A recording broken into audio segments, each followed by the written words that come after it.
Welcome back to the show. Glad to be back again. We were all virtual for so long. Now it's time to get back in person. Hacker Valley on the Road is a curated collection of conversations that we've had during conferences and events around the globe. In this collection, we'll be sharing the most surprising moments from each conference that might change your work in cybersecurity. Welcome back to the show. That is a homage to my brother and partner in crime, Chris Cochran. He could not be here today, but I have two amazing guests to kick things off, Ashish Rajan and also Shilpi Bhattacharjee. It is a pleasure to have you two. Let's go ahead and jump in and get the conversation going. So we've been having a lot of fun at CyberCon so far. I got here, started in Sydney in Australia, and then now we're in Melbourne. What has it been like for you two so far at CyberCon?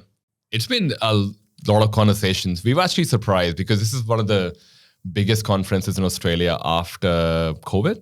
And so a lot more people who had not come out before for some of the smaller conferences, they're all here. So I think we had a lot of great conversations on what people are seeing, a lot of conversations about zero trust, a lot of conversations about supply chain, asset management. And funny enough, it was good to be out and just meet people as well. I think outside of the whole technical part, it was really good to just meet a few people and know that, we go ahead to meet a lot of people who were just knew us from the podcast, never known them before. They'd come up and, hey, like, oh, wow, there you go. So that was my experience, but I don't know, what was yours? I think it's interesting because I think this is probably the first biggest conference we've attended in Australia. And we've had the good luck of attending a lot of global conferences. So it's really interesting to see, how the trends are transcending and what the differences really are, like how mature different markets are. Are we experiencing the same things?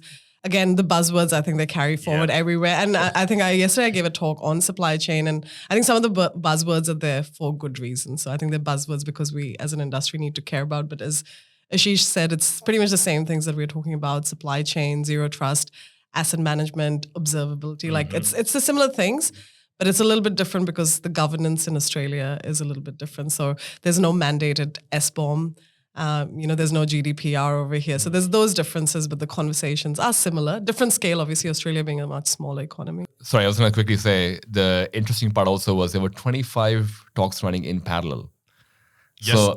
Yesterday, right? Yeah. It's all the way through the conference, which is the similar scale as RSA. So there's a lot of talks happening. Yeah, and it's almost like you were left confused. Which one should I attend? So you had a few moments where people just said, came up to you and said, just send me the slides and I'll come back to you. Which is good. There's a lot of great content, but I think it just makes it harder for people to pick from them, I guess. So you both spoke at the conference, right? I've got my talk today, and she's had a conversation yesterday. Yes. Wow. Yes. Okay. Yes. Nice. So different. We're keeping it separate. Yeah. Well, you kicked it off for us, so you did a great job kicking it off. So now we're just following through after that. Yeah, my talk was really awesome. It was a little nerve-wracking for me, honestly, because a lot of people that I was speaking to beforehand were saying that things that you do in Australia are completely different than the United States, different than Europe, than other parts of Europe. So I was like, what is everyone going to think about SaaS inventory, SaaS management? Are people that interested? It seemed like the first day I was here, I did a lunch and learn in Sydney, and everyone was saying they were still on-prem. And I thought that was a little surprising. I'm not sure if that's for many organizations, but these were like financial institutions. So that makes a lot of sense. Yeah, and I think too, the same fear that has been there in a lot of broader market like Europe and US as well, where the trust factor, even though we say zero trust, the trust but verify, from a SaaS perspective, I think I had a conversation yesterday with a CTO of a big not-for-profit company, and they are primarily SaaS. Like I think so, the transition is happening slowly where all the traditional IT, as we used to know it, the internal IT pieces, a lot of people are still going through the same questions when their data center is about to run out, when their counterparts and colleagues are moving to cloud. They're also wondering, I guess if these folks are moving out, what's our justification to be in the data center?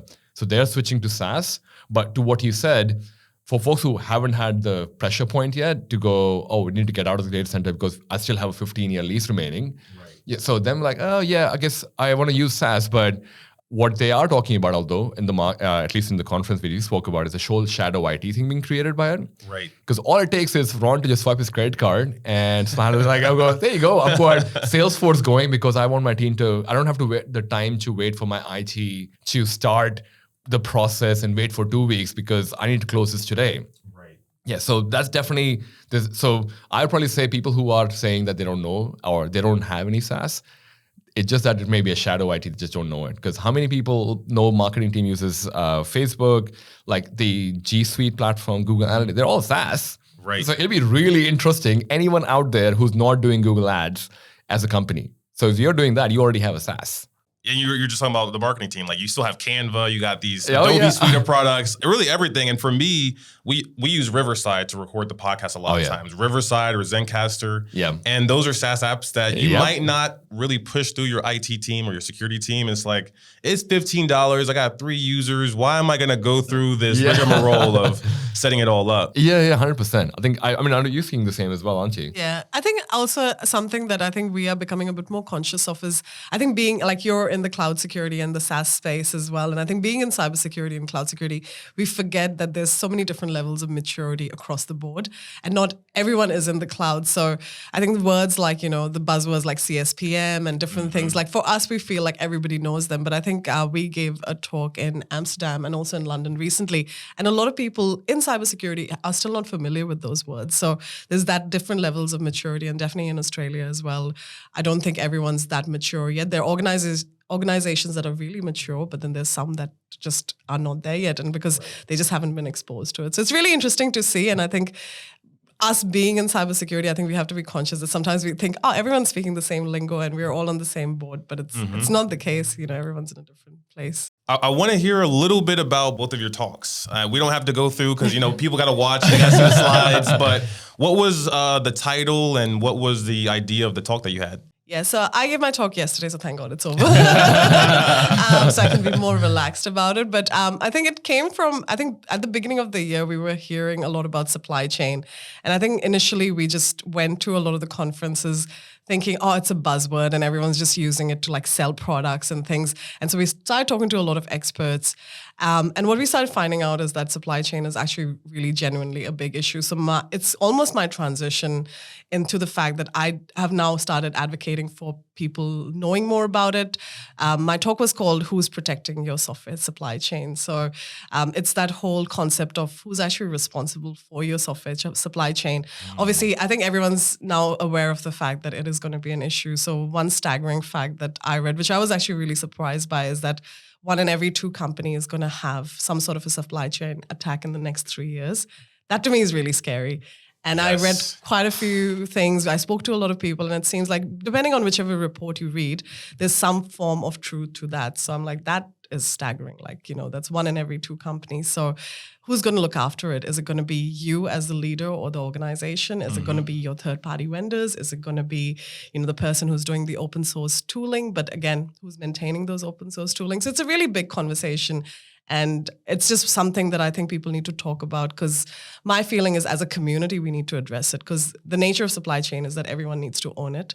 But with shared responsibility, I think this is something we say quite often, is that no one ends up taking any responsibility. So it's about how do we, resolve it. So I go through a lot of tooling, a lot of different initiatives like OpenSSF, like Salsa from Google Cloud. So there's different things that have popped up. And how can people sort of, work together as a community, but also with their third parties to address that. So yeah, that's kind of the nutshell of it. Do you reckon the Optus and NAB thing that recently happened, that's probably something to do with it as well? Yeah, maybe that context would be interesting for the audience as well. Yeah, that's right. Actually, so I don't know if everyone would be aware, but in Australia recently we had quite a large breach. So one of the second largest telecom providers, Optus, has had a breach where a lot of private data has been exposed. 10 million people, right? Yeah. So I think 10,000, is what's been 10,000 exposed. was, so the entire data was 10 million, but the hacker only released 10,000 people's records. Oof. And after that, they basically backtracked and going, oh my God, I've got the government after me, the FBI after me. So, obviously that person or that individual got a lot of hate on the internet as well for being an amateur.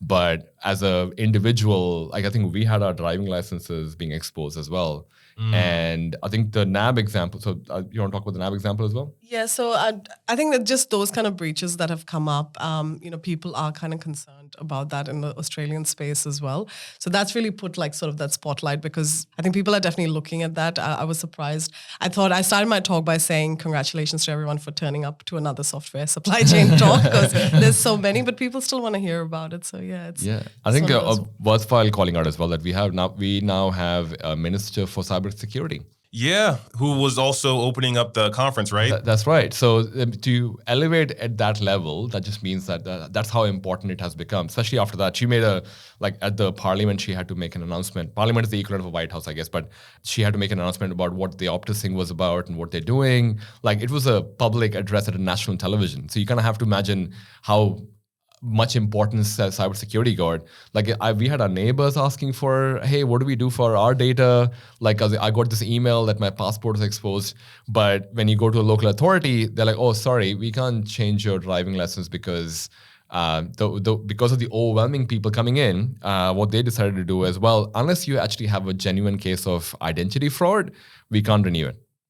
For how long? Oh, but that's the thing. They don't even know yet. Yeah, they don't even know yet. And I think the problem is, we don't know as a community that my driving license, which has been exposed onto this, it can be reused to fraud, like do an identity fraud tomorrow in 15 years. Because if my driving license doesn't expire 15 years, that's technically 15 years of, and I think the Australian driving license number doesn't really change when you get a new license. So it's the same number continuing. So it's basically forever as long as I don't physically change my number. So, and the authorities don't want to change it because there's too much work for them. Right. So it's a very interesting time to talk about supply chain and zero trust as well. Yeah. Going on to your talk. Yeah, good segue to my talk, I guess. Let's go into it. So my talk is about the triple paradox of zero trust. And the idea behind this is that a lot of organizations talking about, hey, we should do zero trust, all for the idea. And I'm doing a panel next week about whether it's a hype or a hope. My idea behind this is I kind of like that word. It is a hope that if we walk that path, we would at least be a lot more safer than what we are today. It would at least allow us to vet our third party a lot more. It would also allow us to look at things like, as a culture, zero trust talks about the whole assume breach culture. Mm-hmm. How many organizations out there talk about assume breach is like a standard across the board? And I kind of feel bad for bashing on the whole finance, marketing teams and HR teams. They're all smart people. They're all, doing the right thing.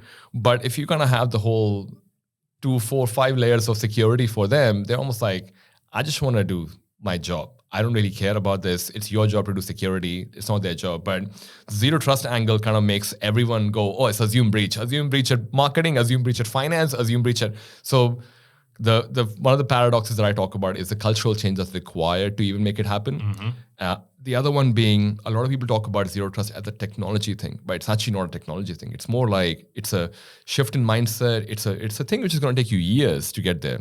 And to talk about technology as a technology frontier, we can't even achieve it at the moment. So the CSA.gov talks about 5 pillars of zero trust. One of them is data, and the another one is application, network, identity. But the one thing that everyone does at the moment, they do a great job at identity. Like, I know Ron has a login ID, great, logs you in. Yep. Same for us, but it may go to the point of saying, oh, Ron is in Australia at the moment. What is he doing in Australia instead of being in Texas? So I think that dynamic is already there. But once you start peeling off more layers, the paradox comes that, well, actually from a technology perspective, we're not there. I haven't got my data classified to know, is this my personal data? And sorry for bashing Optus again, but if it was like that, did anyone account for how much of that data was really valuable, like from a company perspective? So that's the second paragraph. And third one being, which is the final one, just on the human part. Like, we may have 2 companies, third party that we spoke about earlier. They might want to work together. In a world that we live in today, we spoke about SaaS earlier. Yep. It's entirely built on the trust concept that I'm going to pass my data onto the SaaS provider, and I'm going to assume that they will take care of it and do the right thing from their part. But the reality of it is also that I'm still responsible for my data. Mm-hmm. If they get, for lack of a better word, hacked or breached, they're just going to say, well, sorry about that. I'd really tried. And you're like, well, I'm the one who has to go to the court and explain to all these 10,000 people whose data was exposed that unfortunately we lost your data and I'm responsible. So that's the three paradoxes that I talk about. I feel like these are all really interconnected because on one hand, you have your supply chain. This is how your software gets made. This is how your processes flow. And then on the other hand, you have the hackers and all the breach. You're assuming breach, but if you're assuming breach, then how do you treat your supply chain? Then you have to almost treat it like it's compromised. I don't know if many organizations are actually assuming breach. I know that they are like not trusting as much and saying like, all right, we're going to verify everything.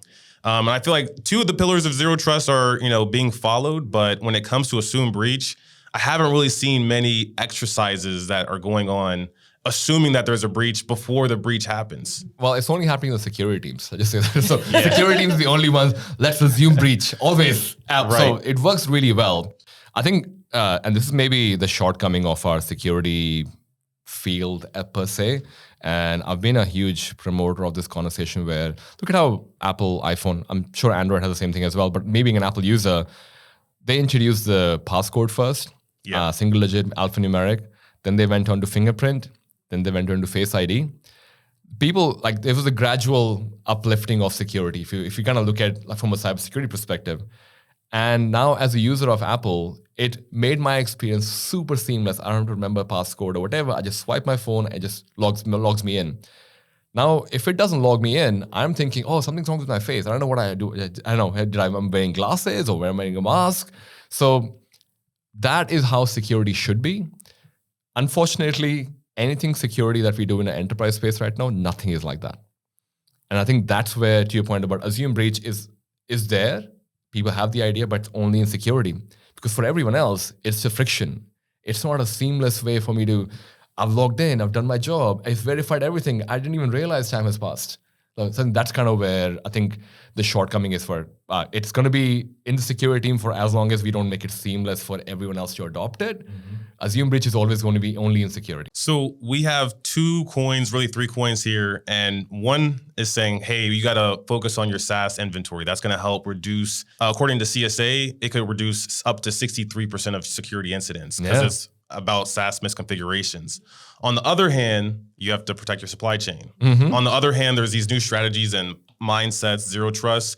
Where do you start? Do you start by focusing on your inventory? Do you start by focusing on your supply chain and your like really business operations as a whole, like understanding and where security and ownership fits in? Or do you just try to apply the security strategy? In my opinion, I would say maybe the zero trust strategy you could start with, but that means everybody has to be on board with it. Yeah. I think maybe if you go about it, and I heard this over and over again while at the conference, at the Lunch and Learn that I hosted, that it's all about the business requirements, especially in Australia. We don't tinker around as much as other countries. Like, you're not just looking at vendors to look at vendors, but you're looking at vendors to marry the capabilities with business outcomes. Yeah. And I think there's a lot of conversation around a lot of CISOs.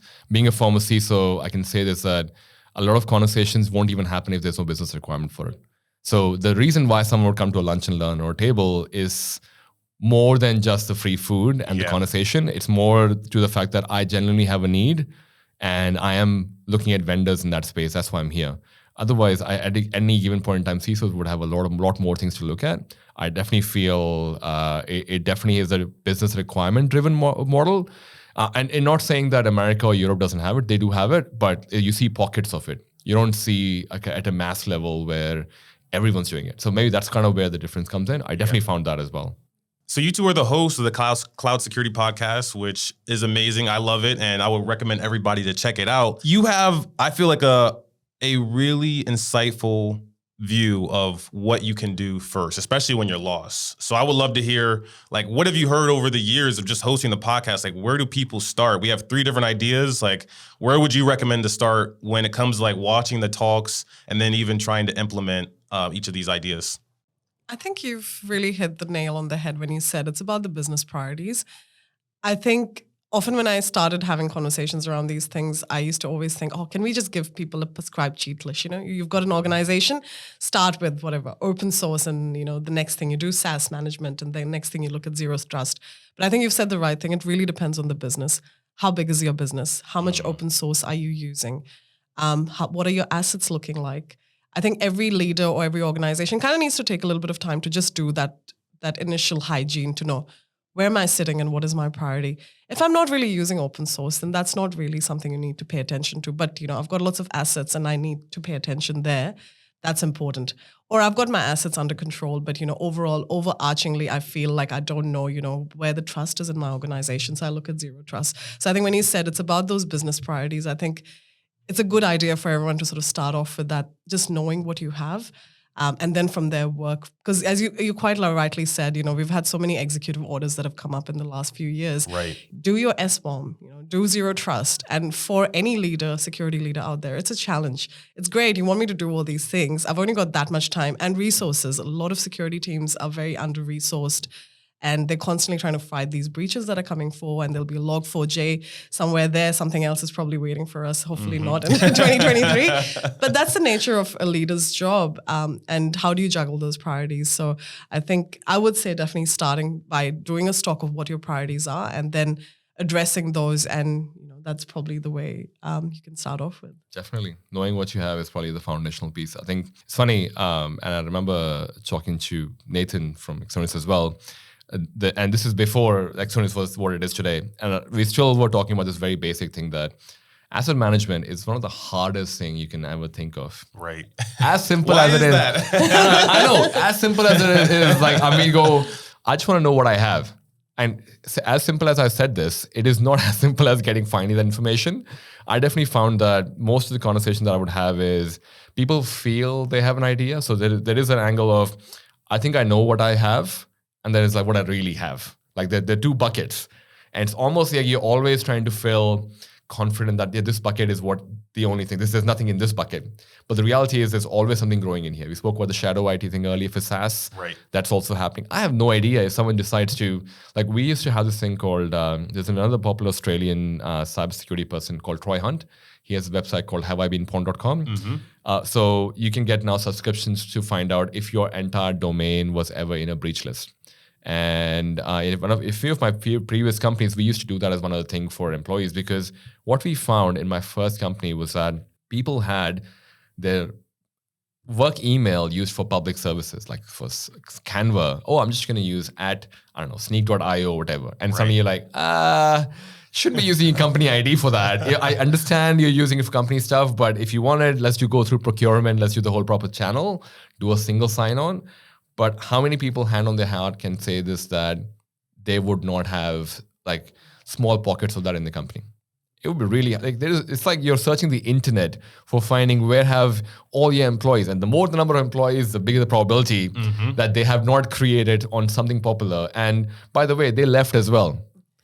So what happens then? I'm like, so we had a lot of scenarios where someone who had used our domain was part of the breach. We get an email from Have I Been Pawned and going, oh, by the way, this domain was there in this particular breach that was announced. You should look into it. And 9 out of 10 times we'll find it was a person who left as well. So you're almost like, well, I hope they didn't have much data, but I don't know what the data was transferred over. So if I were to kind of go back to the first principle of what we do as cybersecurity professionals, one of the biggest assets that we are all trying to protect is data. You can't protect what you can't see. That's the foundational piece, unfortunately. Facts. And now we're in this place where I want to know what it is, but I can't find out easily because my company has acquired a few more companies. They have their own baggage they're coming up with. And the scale and complexity has gotten so complex, like for lack of a better word, that I think the simple answer is like, I'm trying my best, is what I hear. Right. That's what answer I hear for asset management. I'm trying my best. That's all you can do. I mean, it's sometimes scary to realize that you're not going to be able to find every single thing. No. And what's crazy in today's world, especially through the pandemic and seeing digital transformation, that every SaaS app, every application, whether it's SaaS or not, has integrations. There's a marketplace, and you connect your integrations to maybe your workspace applications like Google Workspace. You might connect it to Microsoft, and then that is sharing data. And then that other app that you integrated has a marketplace, and you're sending data elsewhere. So like once it's out there, it's out there. But it's all about just taking those incremental steps to find what you can find. Yeah, I think another complex layer around this. I saw this in a company once. I thought I was bamboozled by it. Where you may have an agreement with my B2B client that I would protect your data, but the SaaS application, the SaaS provider, I may have other people, public, logging in. Now, that's kind of a gray area. Like, who owns that? Like, unless you've actually specifically called in the contract that, hey, Mr. SaaS provider or Miss SaaS provider, every data of ours, you should protect. But also, the customers who sign in for our side, you should protect them as well. Because I can technically, as a SaaS provider, I'm protecting your data, but all this data, I can sell that for money. Right? I can't control that. And that's a legal thing as well. Do people ask the question in legal department for, hey, what part of our data is important? It kind of makes me think about, I got a really interesting question yesterday at my talk. So someone asked me, with the supply chain, like where does the legal side of things sit? And that was to me, and I actually come from a legal background. So it was funny because I said, look, I can give you the lawyer's answer, which is like, whoever has the best evidence in the courtroom, really. And that's the short answer, because at the end of the day, whoever has done the best paperwork and kind of show that they've done the best due diligence is going to be the one who's going to be able to protect themselves. So I think there's that legal angle as well, which is like seeping into, all of this zero trust, asset management, does that help you actually, keep the good records, and you can kind of say, look, from my end, I've ticked all the boxes.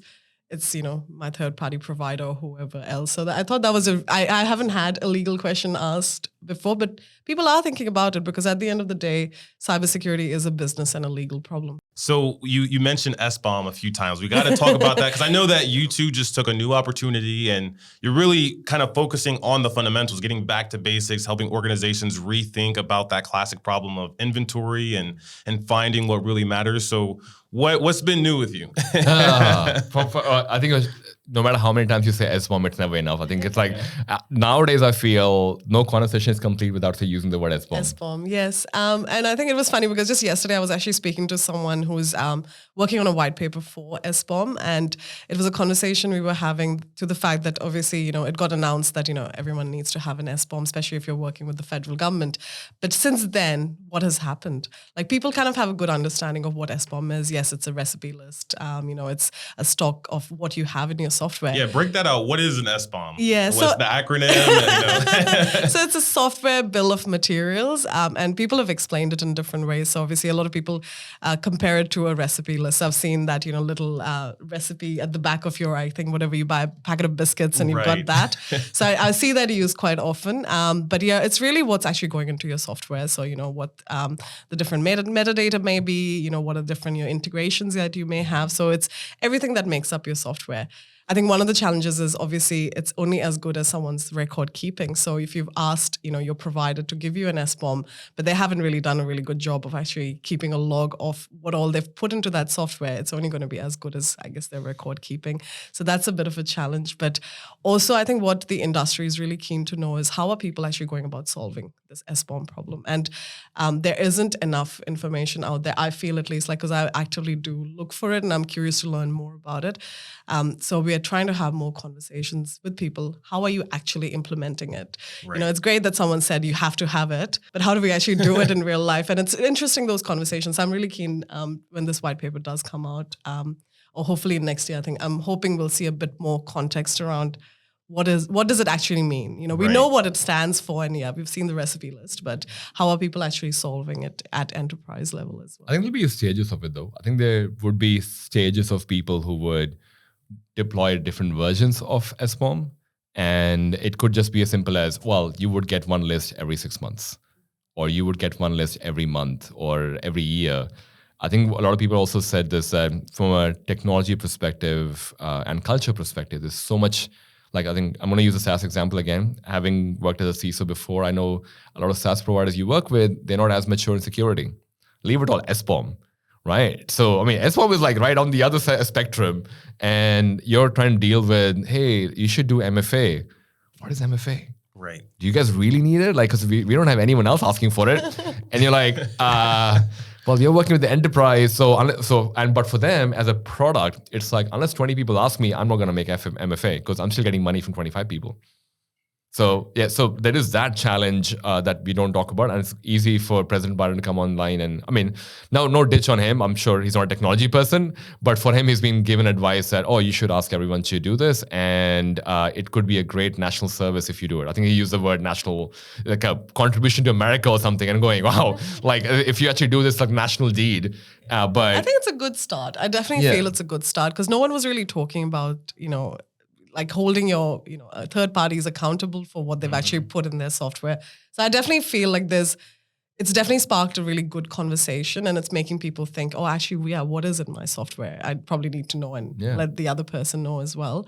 But it's about execution now. So Australia does not have SBOM. There's no mandate. The Australian government, if you go to the website, it actually says they encourage something like an SBOM, but it's not mandated. Same thing in Europe, there's no actual SBOM. So, but I can see that different governments are actually taking encouragement from it and they see value in it, but they're not mandating it as much as I think the US is. So what do you do with the SBOM? Like you gather this list of this recipe of software and you have it stored somewhere. Maybe you're sharing it with organizations.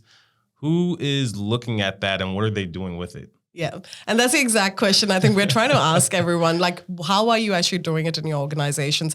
I think at the moment with the maturity where things are at, I think most people are just getting it from their third party, making sure they've got it. I think there is a lot of activity happening in the vendor space. So a lot of vendors are looking at solving this.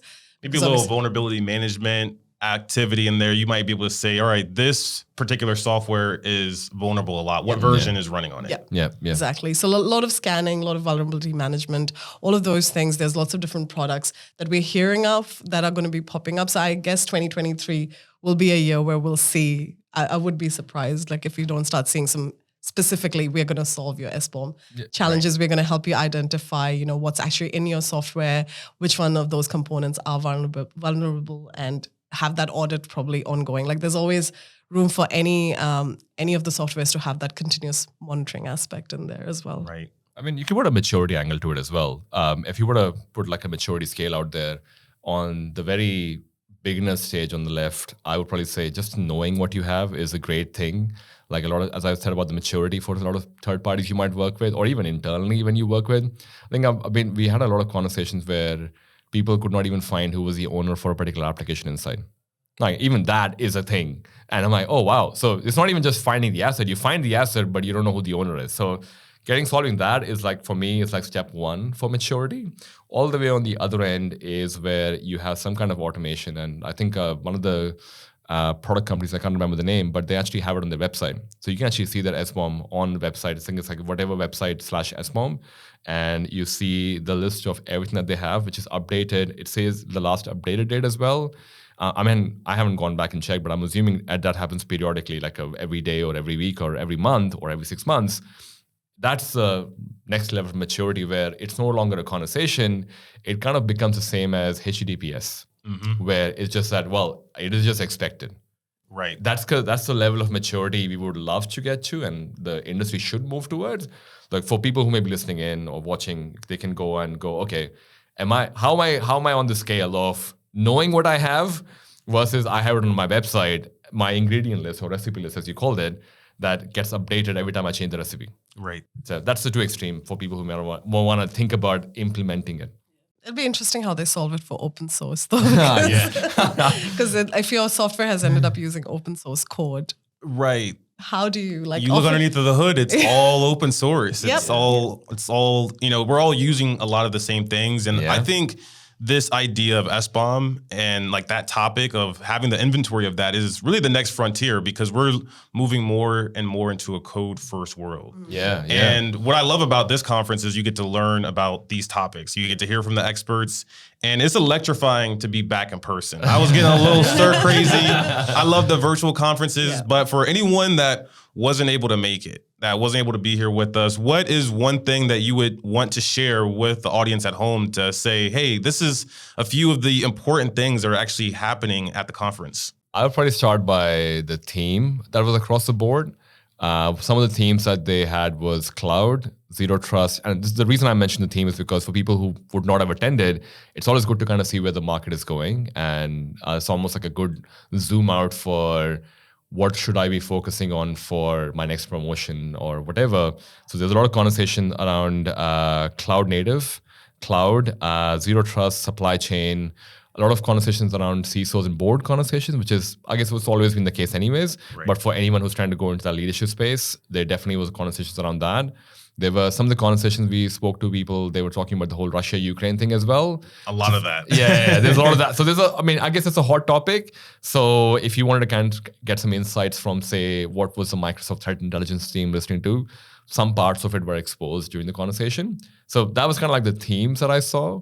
I don't know, what was your thought on that? I think I'm going to take probably a different lens. So I think it was interesting to actually see a lot of non-cybersecurity people giving talks. So a lot of the keynotes over here, so there was Erin Brockovich who gave a keynote.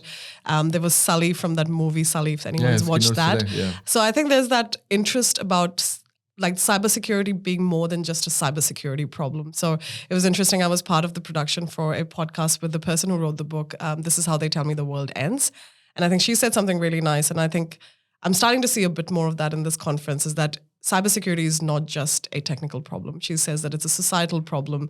It's a cultural problem. And I very much agree, because a lot of the things that we're dealing with, it impacts everyone. So that was something different that I haven't seen at many conferences. Often it's, all the rock stars of cybersecurity that would be there. But it was good to see that, there are other people who are getting an opportunity to share their perspective and why it's important to the broader audience, and giving us some limelight as well, because I think the broader society needs to know about cybersecurity and be attuned to it. You two are a dynamic duo. I love it because Ashish is going deep into like the topics. This is what you need to know. And then you're focused on the accessibility, taking that information and sharing it far and wide.